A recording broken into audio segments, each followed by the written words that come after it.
Dubai generates well over $100 billion in economic output every year. The city boasts the tallest building on Earth, some of the most expensive hotels ever constructed, and a skyline recognized in nearly every corner of the world. Millions of tourists visit each year to experience the luxury, the spectacle, and the promise of a place that seems to have achieved the impossible. Yet beneath that image lies a reality few visitors ever encounter. While tourists photograph glittering skyscrapers and influencers showcase rooftop pools, many of the workers who built those landmarks live in overcrowded accommodations on the outskirts of the city. Some sleep 12 to a room. Others endure extreme heat, delayed wages, and conditions that stand in sharp contrast to the luxury surrounding them.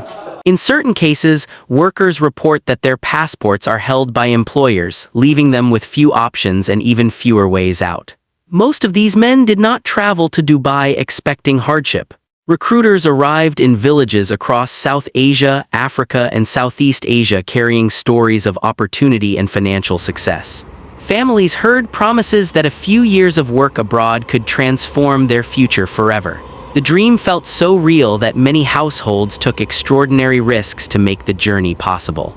Across countless communities, parents sold jewelry that had been passed down through generations. Farmers borrowed against family land, others accepted debts they would spend years repaying. For many families, sending one son to Dubai represented the largest financial gamble they had ever taken. Everything depended on the belief that the sacrifice would eventually be worth it. Hope greeted these workers when they boarded their flights. Optimism followed them through airports and immigration checkpoints. Many imagined the houses they would build, the debts they would clear, and the opportunities they would create for their children. What awaited some of them, however, was a labor structure that critics argue was designed to keep workers dependent long after they arrived. Today's story explores a side of Dubai that rarely appears in tourism campaigns, luxury advertisements, or social media content. Beyond the iconic skyline exists another city, one hidden behind construction fences, labor camps, recruitment agencies, and service corridors. It is a version of Dubai that millions of people rely on every day, yet few ever stop to examine. Once that hidden reality comes into view, the skyline begins to tell a very different story. Nearly 3.5 million people currently live in Dubai, and close to 90% of them are foreign nationals. Among that population are roughly 2.5 million low-wage migrant workers who perform much of the labor that keeps the city functioning. They pour concrete before dawn, install marble in luxury towers, maintain roads and airports, and keep hotels operating around the clock. Their work forms the foundation upon which modern Dubai was built. Despite their importance, these workers often remain invisible to the people they serve. A walk through Dubai Mall reveals cleaners polishing floors, employees stocking shelves, and maintenance staff moving quietly through service corridors. Visitors notice the luxury, few notice the people working behind it. The labor is visible everywhere, but the lives of those performing it often remain hidden from public view. That contradiction leads directly to one of the most controversial aspects of Dubai's economic model. Workers responsible for building and maintaining one of the wealthiest cities in the world frequently earn only a few $100s per month. A skilled construction worker may operate heavy machinery, interpret blueprints, and work long hours in difficult conditions while earning less in a year than a luxury apartment generates in a single week. Critics argue that this imbalance is not simply an unfortunate side effect of development.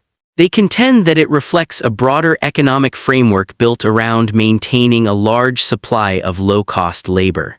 Dubai's rapid expansion depends on construction remaining affordable, and construction remains affordable when labor costs stay low.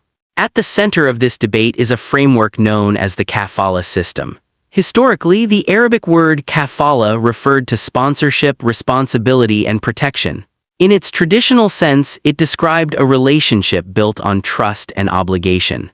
Over time, however, the system evolved into something far more controversial. Under kafala-style sponsorship arrangements, a worker's legal status is often tied directly to a specific employer. Rather than being connected broadly to a profession or industry, residency rights can depend heavily on maintaining that sponsorship. If the relationship with the employer breaks down, the worker's ability to remain and work in the country may become uncertain. For years, changing employers frequently required permission from the very company a worker hoped to leave. That arrangement created a significant power imbalance. The organization controlling a worker's income could also influence their ability to seek better opportunities elsewhere. According to labor advocates, this dynamic left many workers feeling trapped inside a system where dependence became difficult to escape. The deeper question is not simply how this system operates. The deeper question is how millions of people became part of it in the first place. To understand that, we need to go back to the beginning, before the skyscrapers, before the contracts, and before the dream of Dubai ever became a reality.